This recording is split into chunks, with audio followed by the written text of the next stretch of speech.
کہ نہیں ہے کوئی عبادت کے لائق، یا یہ کہے کہ نہیں ہے کوئی معبود سوائے اللہ کے، یہ ناقص ترجمہ ہے، بلکہ ترجمے کے اندر یہ کہنا ہے کہ نہیں ہے کوئی سچا معبود سوائے اللہ کے، کیونکہ لوگوں نے تو جھوٹے معبود کئی سارے گھڑ لیے ہیں، بنا لیے۔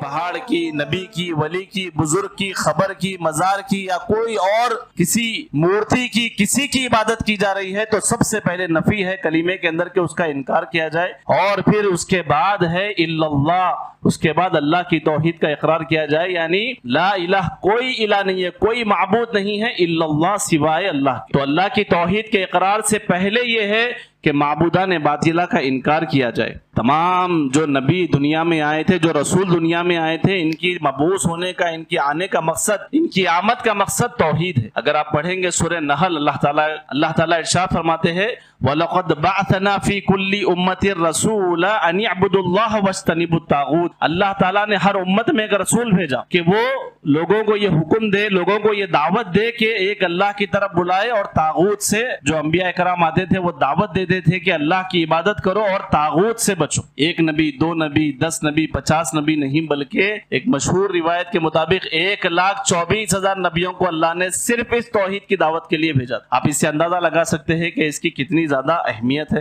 اور پھر اسی طریقے سے نوح علیہ السلام، ہود علیہ السلام، صالح علیہ السلام، شعیب علیہ السلام، تمام انبیاء کرام اپنی قوم سے کہتے تھے یا قوم اعبدوا اللہ ما لکم من الہ غیرہ، اے میری قوم کے لوگوں، اللہ کی عبادت کرو، اس کے سوا تمہارا کوئی معبود نہیں۔ ہر نبی آ کر اس دعوت کو دیے، اور پھر بعض لوگ اپنے آپ کو نبیوں والا کام کرنے والے بتاتے ہیں، اور بتاتے ہیں کہ ہم نبوی مشن پر ہیں، اور لوگوں کو کہتے ہیں کہ ہم تبلیغ والے ہیں، ہم تبلیغ کرتے ہیں، ہم نبیوں کا، پیغمبروں کا کام کر رہے ہیں، اور پھر ان کے اس کام کے اندر توحید کا سبق ہی نہیں، بلکہ ایک عبادت کی طرف لوگوں کو بڑی جوش کے ساتھ بلا رہے ہیں۔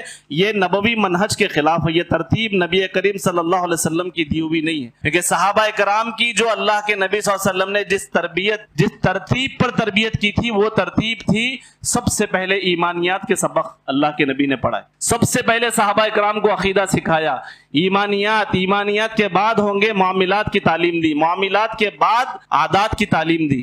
لیکن یہ کیا بات ہے کہ اپنی طرف سے ایک منہج بنا دیا گیا، ایک عبادت کو بس آپ مخصوص کر لیے اور پورے لوگوں کو بلا رہے ہیں کہ اس عبادت کی طرف آؤ، اور آپ کی اس دعوت میں توحید ہی نہیں ہے۔ تو یہ نبوی منہج کی جو ترتیب ہے نبی کریم صلی اللہ علیہ وسلم کی، یہ اس کے خلاف ہے۔ اللہ تعالی ہمیں نبی کریم صلی اللہ علیہ وسلم اور صحابہ کرام کے منہج کو اختیار کرنے کی اور اس پر چلنے کی اللہ تعالی ہمیں توفیق دے، اور اللہ تعالی ہمیں اس پہ استقامت نصیب فرمائے۔ اسی طریقے سے توحید ہر داعی کا نقطہ نظر ہے، یعنی اس کا جو سب سے پہلا جو داعی کا کام ہوگا وہ توحید کی دعوت دے گا، کیونکہ اللہ کے نبی صفا پہاڑی پر چڑھے، تمام مکہ والوں کو جمع کیا، سب مکہ والے بڑے حیران ہو کر جمع ہو گئے، کیونکہ نبی کریم صلی اللہ علیہ وسلم کا تعارف مکے میں یہ تھا کہ وہ کوئی فضول کی گفتگو کرنے والے نہیں ہیں، بلکہ وہ الامین ہے، الصادق ہے۔ بڑے احترام کے ساتھ بڑی جو ہے جستجو لگا کر آئے تھے کہ کوئی بڑا پیغام سنائیں گے، تو اللہ کے نبی نے اس بھرے مجموعے میں کہا، اعلان کیا، اعلانیہ دعوت دی، کہا قولوا لا الہ الا اللہ تفلحون، کہو کہ اللہ کے سوا کوئی سچا معبود نہیں ہے، تم کامیاب ہو جاؤ۔ تو سب سے پہلی دعوت اللہ کے نبی نے اعلان کے طور پر کیا دی؟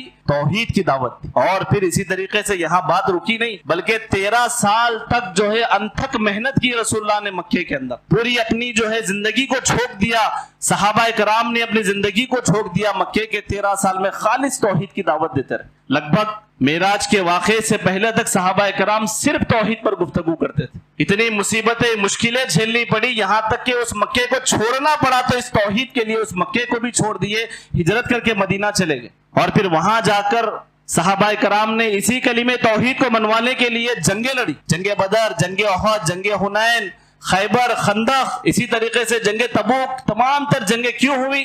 اسی کلمہ توحید کی وجہ سے ہو۔ پھر جب اللہ نے اتنی محنت کے بعد، مدینہ کے اندر اتنی جنگیں لڑنے کے بعد اللہ نے فتح سے نوازا، جب مکہ فتح ہوا، جب مسلمانوں کے ہاتھ میں کعبے کے چابیاں ملی، تو پھر مکے کے 13 سال اور مدینے کے لگ بھگ 8 سال کے دور کے بعد واپس مکے میں آئے، تو آنے کے بعد سب سے پہلے کام پھر توحید کے کام پہ لگے، سب سے پہلے کعبۃ اللہ کے اندر سے 360 بتوں کو نکال کر پھینک دیا۔ اللہ نے عزتوں سے نوازا، اللہ تعالیٰ نے چابیاں کعبے کے حوالے کر دی، تو وہاں پر سب سے پہلے بدلے لیتے ہوئے نہیں بیٹھے بلکہ توحید کا کام کیے، وہاں سے بتوں کو نکال کر پھینک دیا۔ اور پھر اسی طریقے سے اگر آپ پڑھیں گے سب احکام جو اللہ تعالیٰ نے نازل کیے، اس میں سب سے پہلا حکم اللہ تعالیٰ نے توحید کا دیا۔ اگر آپ پڑھیں گے سورہ بنی اسرائیل آیت نمبر 23، اللہ تعالیٰ ارشاد فرماتا ہے وَقَضَىٰ رَبُّكَ أَلَّا تَعْبُدُوا إِلَّا إِيَّاهُ، یعنی اللہ تعالیٰ نے یہ فیصلہ کر لیا ہے، تیرے رب کا حکم ہے کہ اس کے سوا کسی کی عبادت نہ کر۔ یعنی اللہ تعالیٰ اس بات سے ہرگز راضی نہیں ہے کہ بندہ اللہ کو چھوڑ کر کسی اور کی عبادت کرے۔ اور پھر اسی طریقے سے ایک حدیث معاذ ابن جبل رضی اللہ تعالیٰ عنہ کی حدیث، معاذ بن جبل کو اللہ کے نبی صلی اللہ علیہ وسلم نے یمن کی طرف بھیجا۔ اس میں آپ کو ترتیب بھی معلوم ہوگی کہ کیسے دعوت کا کام کرنا ہے۔ اللہ کے نبی نے معاذ بن جبل سے کہا کہ اے معاذ، تم یمن کی طرف جاؤ اور تم ایک ایسی قوم کی طرف جا رہے ہو جو اہل کتاب میں سے ہے، وہاں تم جب جاؤ تو سب سے پہلے انہیں توحید کی دعوت دینا۔ ایک روایت کے مطابق اللہ کے نبی نے کہا جب وہ اس توحید کی دعوت کو مان لے تو ان کو بتانا کہ تمہارے اوپر 5 وقت کی نماز ہے، اور جب وہ اس کو مان لے تو ان پر بتانا کہ تمہارے مالوں کے اوپر زکوٰۃ ہے۔ تو یہاں پر ایک بات یہ بھی واضح ہو رہی ہے کہ وہ لوگ بھی غلط منہج پر ہے جو توحید کو فراموش کر کے خلافت کی بات کرتے ہیں، سیاست کی بات کرتے ہیں، کہتے ہیں کہ توحید کا کام نہیں کریں گے، لوگوں کو ایک اللہ کی عبادت کی طرف نہیں بلائیں گے، خلافت کو قائم کریں گے اور پھر سیاست میں جو ہے حصہ لیں گے، سیاست کے ذریعے سے، خلافت کے ذریعے سے توحید کو لائیں گے۔ اللہ کے نبی نے یمن میں جب بھیجا معاذ بن جبل کو تو یہ نہیں کہا کہ پہلے جائیے سیاست لائیے یا پھر خلافت لائیے، کہا سب سے پہلے انہیں توحید کا حکم دو۔ تو وہ لوگ بھی جو ہے غلط منہج پر ہے جو اس ترتیب کو آگے پیچھے کر دیتے ہیں۔ اور پھر اسی طریقے سے توحید کیا ہے؟ یہ دین اسلام کا رکن ہے، ایک پلر ہے۔ اللہ کے نبی نے کہا صحیح بخاری مسلم کی حدیث بنی الاسلام علی 5 شہادت ان لا الہ الا اللہ، یعنی اسلام کی بنیاد 5 چیزوں پر ہے۔ سب سے پہلی بات کہی اس بات کی گواہی دو کہ اللہ کے سوا کوئی سچا معبود نہیں اور محمد صلی اللہ علیہ وسلم اس کے بندے اور رسول ہیں۔ اسی طریقے سے توحید اللہ تعالیٰ کا یعنی بندوں کے اوپر یہ حق ہے کہ جب بندے اللہ تعالیٰ کی عبادت کرے تو اللہ تعالیٰ انہیں عذاب نہ دے۔ اور پھر اللہ کے حقوق میں سب سے پہلا حق ہمارے اوپر کیا ہے اللہ تعالیٰ کا؟ کہ ہم صرف اس کی عبادت کریں، اس کی عبادت میں کسی کو شریک نہ کرے۔ یہی صحابی ہے معاذ بن جبل، کہتے ہیں کہ ایک مرتبہ میں رسول اللہ کے ساتھ ایک گدھے پر سفر کر رہا تھا۔ اللہ کے نبی نے مجھ سے پوچھا یا معاذ اتدری ما حق اللہ علی العباد، کیا جانتے ہو کہ جو ہے اللہ تعالیٰ کا جو ہے کیا حق ہے بندوں کے اوپر، یعنی ہم کو کیا حق اللہ تعالیٰ کے حقوق میں ادا کرنا ہے، کیا حق ہے؟ تو صحابی کہتے ہیں واللہ ورسولہ عالم، اللہ اس کے رسول بہتر جانتے ہیں۔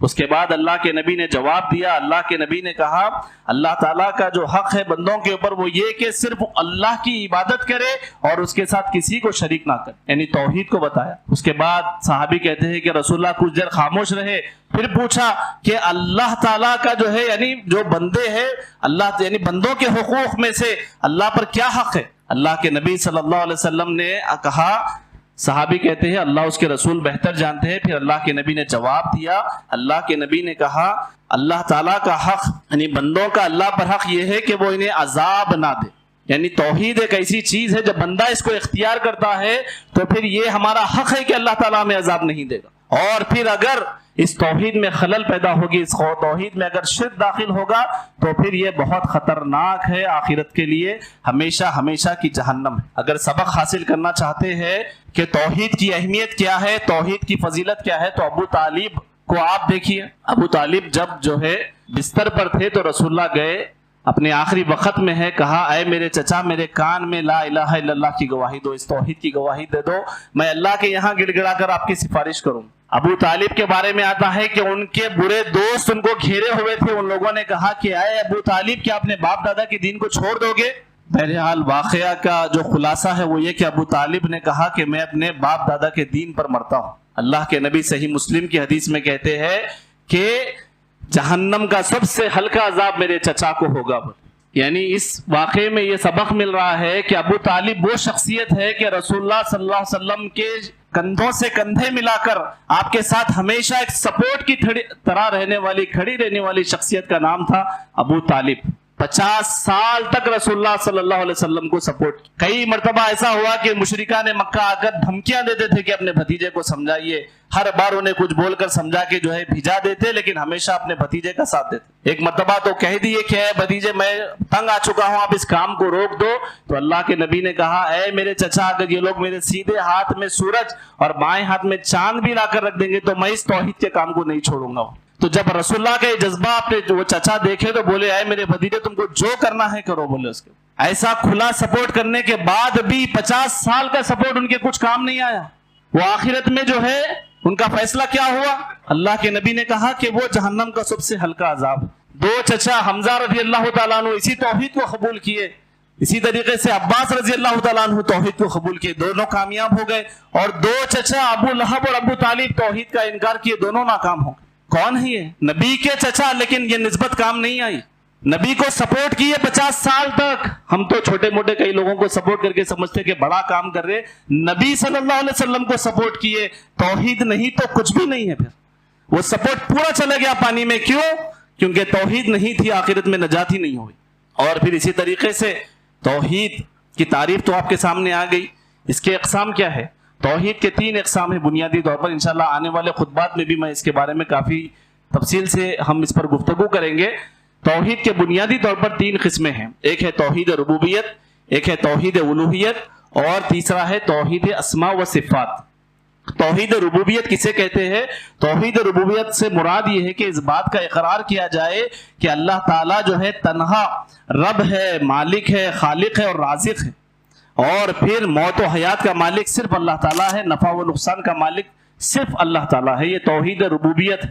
اور پھر لیکن یہ توحید ربوبیت نجات کے لیے کافی نہیں ہے، یہ ضروری ہے لیکن کافی نہیں ہے، کیونکہ مشرکین مکہ بھی توحید ربوبیت کو مانتے تھے، لیکن اللہ نے ان کے اس اقرار کو قبول نہیں کیا، رسول اللہ نے ان کے ساتھ قتال کیا۔ اس کے بعد بھی توحید ربوبیت کافی نہیں ہے کہ اللہ تعالیٰ ہی دیتا، اللہ تعالیٰ ہی اولاد دیتا، اللہ ہی نفع نقصان کا مالک ہے، نہیں بھائی، اللہ تعالیٰ ہی سب کرتا، اللہ تعالیٰ ہی ہے، خالی یہ بولنا کافی نہیں ہے توحید ربوبیت، بلکہ اپنی عبادتوں میں اس کو ایک جاننا، یہ توحید الوہیت سب سے ضروری ہے۔ اور یہ توحید کی 3 قسموں میں انبیاء کرام جس دعوت کے لیے آئے تھے وہ توحید الوہیت کی دعوت تھی، کہ صرف مان لینا کہ اللہ بارش برساتا ہے، اللہ نفع کا مالک ہے، اللہ نقصان کا مالک ہے، یہ کافی نہیں ہے، بلکہ بڑی بات یہ ہے کہ اپنی عبادتوں کو اس کے لیے خاص کر دینا، یہ ہے اصل توحید الوہیت۔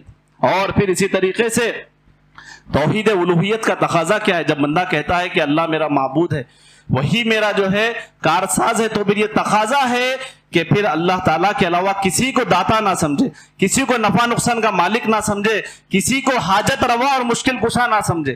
اور پھر یہ تقاضا ہے کہ مدد صرف اللہ سے مانگے، اور پھر خوف دلوں میں صرف اللہ تعالیٰ کا رکھے، اور پھر توکل بھروسہ صرف اللہ کی ذات پر رکھے، اور پھر نظر و نیاز صرف اللہ تعالیٰ کے لیے دیے، قربانیاں صرف اللہ کے نام کے کرے۔ یہ توحید الوہیت کا تقاضا ہے۔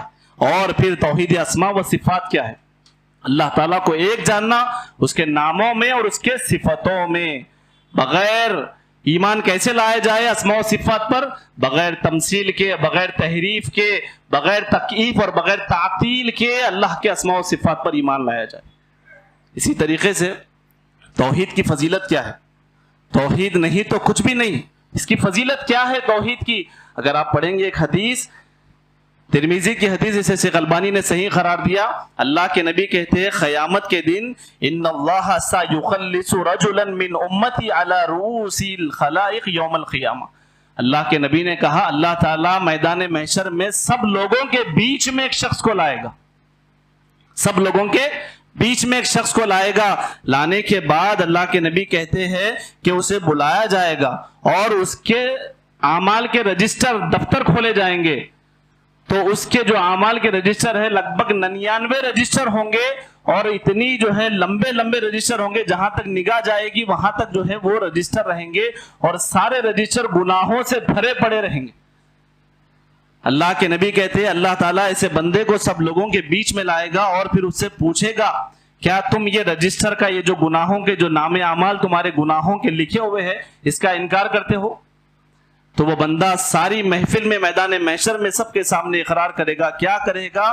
کہے گا لا یا رب، نہیں یا رب میں اس کا انکار نہیں کرتا۔ اس کے بعد اللہ تعالیٰ اس بندے سے پوچھیں گے کیا فرشتوں نے ظلم کیا تیرے اوپر؟ کیا تو نے نہیں کیا؟ یہ سب لکھ دیے وہ لوگ؟ پھر وہ کہے گا بلا، وہ کہے گا لا یا رب، فرشتوں نے ظلم نہیں کیا۔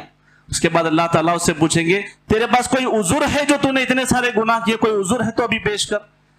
بندہ اقرار کرے گا اللہ کے سامنے کہ اللہ میرے پاس کوئی عذر نہیں تھا، میں گنہگار تھا۔ اس کے بعد اللہ تعالیٰ اس سے پوچھیں گے کہ کیا تو نے کوئی نیکی کی ہے؟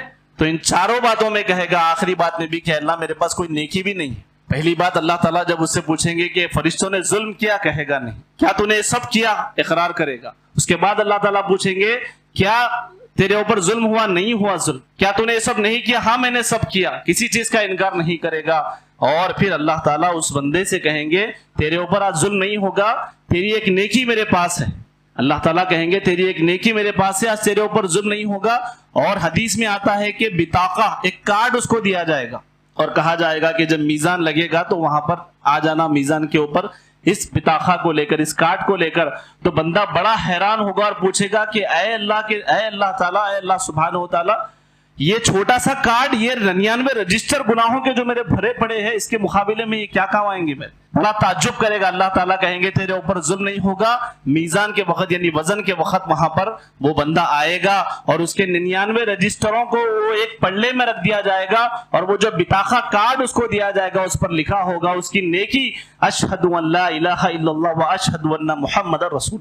تو اس کی وہ جو نیکی ہے وہ جو ہے وزن ہو جائے گی، اور اس کے جو گناہوں کا جو پلڑا ہے وہ ہلکا ہو جائے گا، وہ کمزور ہو جائے گا اس کلمے توحید کے اوپر، کیونکہ اللہ کے نام سے وزن کوئی چیز نہیں ہوگی۔ اب اللہ کا نام اس کے اوپر ہوگا، کلمے توحید ہوگا تو اس کا پلڑا بھاری ہوگا۔ تو یہ توحید ہے۔ اگر یہ نہیں ہے تو کچھ بھی نہیں۔ اگر یہ ہے تو 99 رجسٹر اگر گناہوں کے رہیں گے تو اللہ تعالیٰ تب بھی اس بندے کو معاف کرنے کے لیے تیار ہے۔ لیکن اگر توحید نہیں ہے تو پھر ایک گناہ بھی اللہ تعالیٰ معاف نہیں کریں۔ توحید نہیں تو پھر کچھ بھی نہیں ہے اس زمین کے اوپر۔ اور پھر اسی طریقے سے آپ دیکھیں گے کہ عالم ارواح میں اللہ تعالیٰ نے جب وجود بخشا انسانیت کو تو سب سے پہلے توحید کا اقرار لیا۔ ہماری روحوں سے کیا لیا؟ توحید کا اقرار لیا۔ جب اللہ نے زمین پر ہم کو بھیجا تو اللہ کے نبی نے کہا ہر بچے کو فطرت پر پیدا کیا، تو اللہ نے توحید کی فطرت پر ہم کو پیدا کیا۔ لیکن جس کے ماں باپ جو تھے اس کو وہ بنا دی، جیسا حدیث کے آگے اگلے حصے میں اللہ کے نبی نے کہا کہ کوئی کسی نے مجوسی بنا دیا، کسی نے یہودی بنا دیا۔ جو اس کے ماں باپ ہوتے ہیں وہ اس کے دین پر آ گیا، لیکن فطرت پر تو اللہ نے پیدا کیا تھا وہ توحید کی فطرت تھی۔ اور پھر اسی طریقے سے اگر آپ دیکھیں گے تمام انسانوں کے وجود کی پیدائش کا مقصد کیا ہے؟ آپ کو اور مجھے اللہ نے کیوں پیدا کیا؟ جنوں کو کیوں پیدا کیا؟ اللہ تعالیٰ قرآن مجید میں کہتا ہے وَمَا خَلَقْتُ الْجِنَّ وَالْإِنسَ إِلَّا لِيَعْبُدُونِ، ہم نے صرف اور صرف انسانیت کو اور جنوں کو اس لیے پیدا کیا کہ وہ ہماری عبادت کرے، یعنی توحید کے لیے اللہ نے پیدا کیا۔ لیکن اس توحید کی خدمت کرنے کے لیے، اس توحید کو قبول کرنے کے لیے آج لوگ جو ہے اس سے بھاگ رہے ہیں، جبکہ نجات پوری توحید کے اندر ہے اور توحید سے ہمارا کوئی تعلق ہی نہیں۔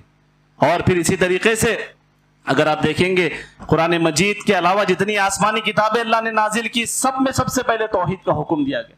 اگر آپ قرآن مجید دیکھیں گے تو سب سے پہلے قرآن مجید شروع ہوتا ہے توحید کے سبق سے، اور قرآن مجید کا آخری سورہ اگر آپ دیکھیں گے تو قرآن ختم ہوتا ہے توحید کے سبق سے۔ الحمدللہ رب العالمین کے اندر توحید ربوبیت ہے، الرحمن الرحیم کے اندر اسماء و صفات ہے، ایاک نعبد و ایاک نستعین کے اندر توحید الوہیت ہے، قل اعوذ برب الناس کے اندر ربوبیت ہے، ملک الناس اسماء و صفات ہے، الہ الناس توحید الوہیت۔ اللہ تعالیٰ توحید کے ساتھ قرآن مجید کو شروع کرتے ہیں اور اسی سے اس کا قرآن مجید کا جو ہے اختتام ہوتا ہے۔ اور پھر رسول اللہ جب بیعت لیتے تھے صحابہ کرام سے کئی چیزوں پر بیعت لیتے تھے، سب سے پہلی بیعت جس بات پر لیتے تھے وہ یہ کہ تم اللہ کی عبادت کرو گے اور اللہ کے ساتھ کسی کو شریک نہیں کرو، توحید کی بیعت لیتے تھے۔ اور پھر اسی طریقے سے عقل انسان کو اللہ تعالیٰ نے دی۔ کیا انسان کو اتنی باتیں سمجھ میں نہیں آ رہی کہ اتنا سب کچھ جو ہے ہم سن رہے ہیں؟ کچھ لوگ ہیں جو ہمیں الگ الگ پگڑی الگ الگ چہرے بنا کر جو ہے آ جاتے ہیں قوم کے بیچ میں اور لوگوں کو جو ہے شرک کی طرف بلا رہے ہیں، توحید سے دور کر رہے ہیں۔ لیکن ہمارے لیے، عوام کے لیے، لوگوں کے لیے کیا اتنی بات سمجھ میں نہیں آ رہی؟ جو خالق سے دور کر رہے ہیں، مخلوق پہ جھکانے کی بات کر رہے ہیں، وہ لوگ غلط راستے پر ہیں۔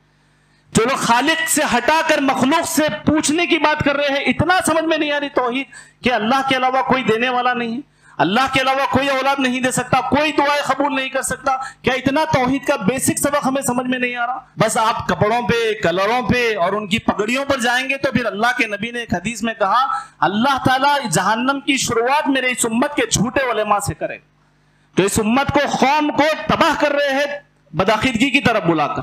کیونکہ بیسک بات ہے کہ اللہ تعالیٰ عبادت کا حقدار ہے, اس سے مانگا جائے, اس کو پوچھا جائے, اس کی عبادت کی جائے, اس کے لیے سجدے کیے جائے, اس کے لیے قربانی کی جائے. اتنی بات سمجھ میں نہیں آ رہی, اور یہ لوگ ایک روڑا بن گئے, آ کے دیوار کی طرح ٹھہر گئے, آ کے نہیں ایکسپلین کرتے, نہیں نہیں ہم سجدہ نہیں کر رہے, وہ تعظیم کا سجدہ ہے, نہیں نہیں قربانی نہیں کر رہے, وہ ایسا ہے.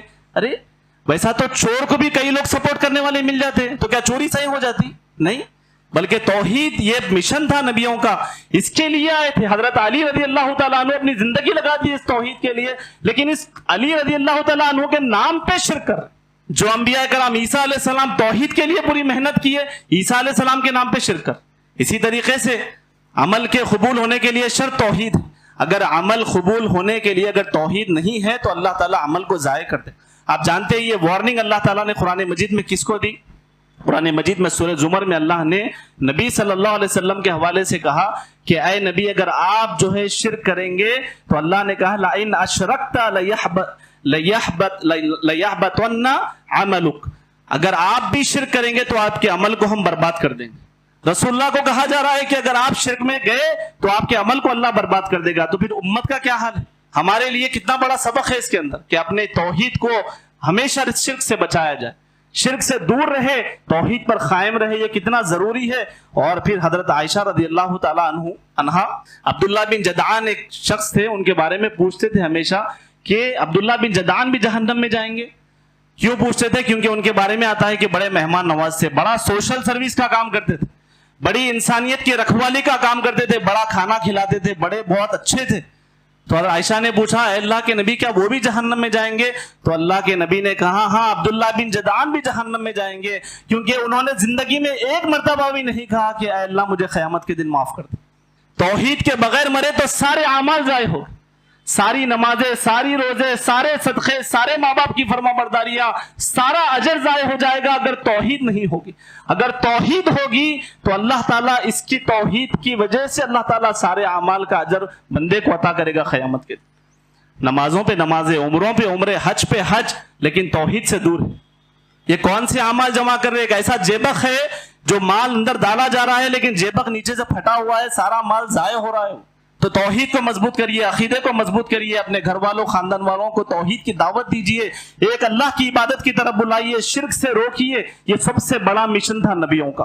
اسی طریقے سے توحید نہیں تو پھر کچھ بھی نہیں ہے. اللہ تعالیٰ نے آسمانوں سے جو ہے, اللہ تعالیٰ کے بعد اگر بندہ زمین و آسمان بھر کے خطائیں لے کر جائے گا تو اللہ تعالیٰ اگر اس کے پاس توحید ہے تو معاف کر دیں گے.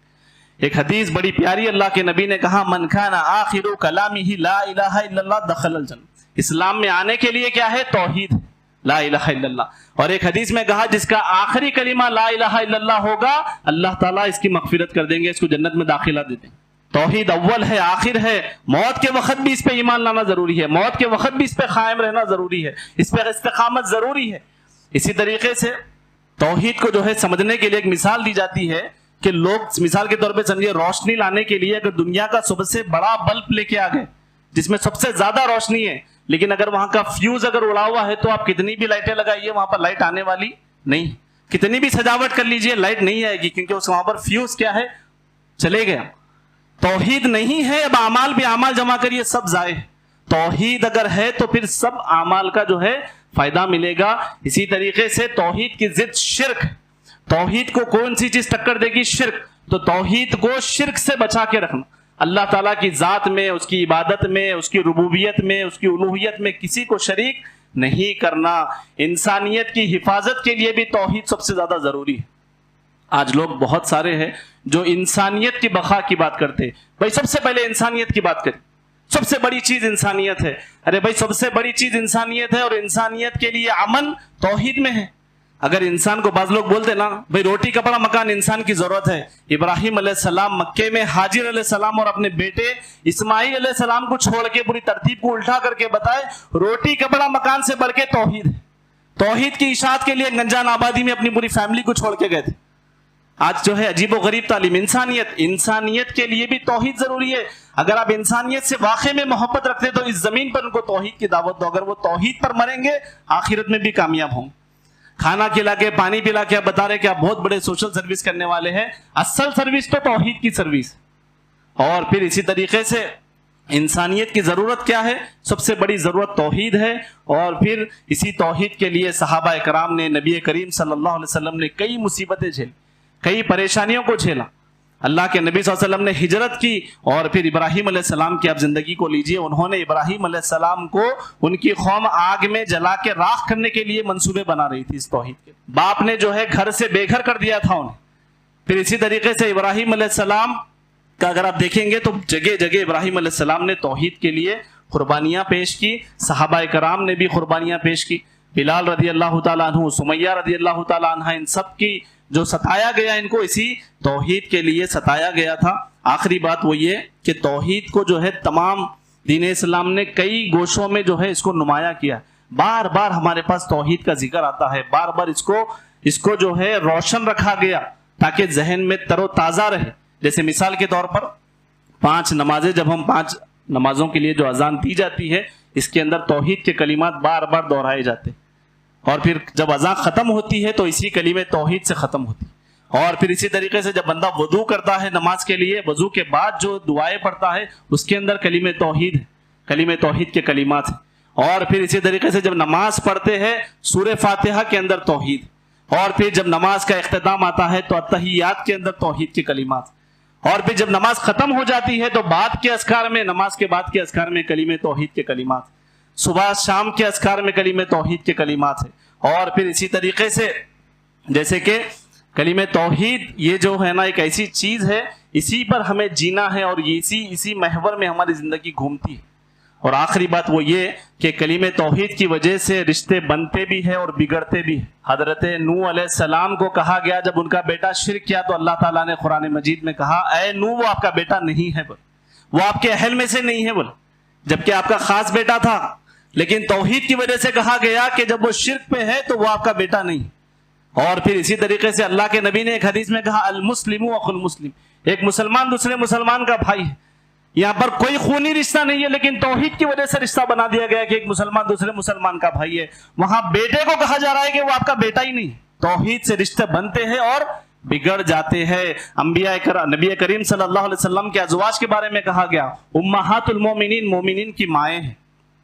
تو توحید کی وجہ سے یہ سب کچھ ہے, توحید نہیں تو پھر کچھ بھی نہیں. اللہ تعالیٰ سے ہم دعا کرتے ہیں کہ اللہ سبحانہ وتعالیٰ ہمیں اس سے توحید پر قائم رکھے جب تک اللہ تعالیٰ زندہ رکھے. اللہ تعالیٰ ہمیں توحید کی دعوت دینے والا, توحید کا پرچارک بنائے اللہ سبحانہ وتعالیٰ. اور پھر اللہ سبحانہ وتعالیٰ ہمیں توحید کی تعلیم کو عام کرنے والا بنائے, اس کو قبول کرنے والا بنائے, اس پر استقامت نصیب فرمائے. اللہ تعالیٰ جب تک زندہ رکھے, اسلام و ایمان کے ساتھ رکھے, جب خاتمہ ہو تو ایمان پر ہمارا خاتمہ.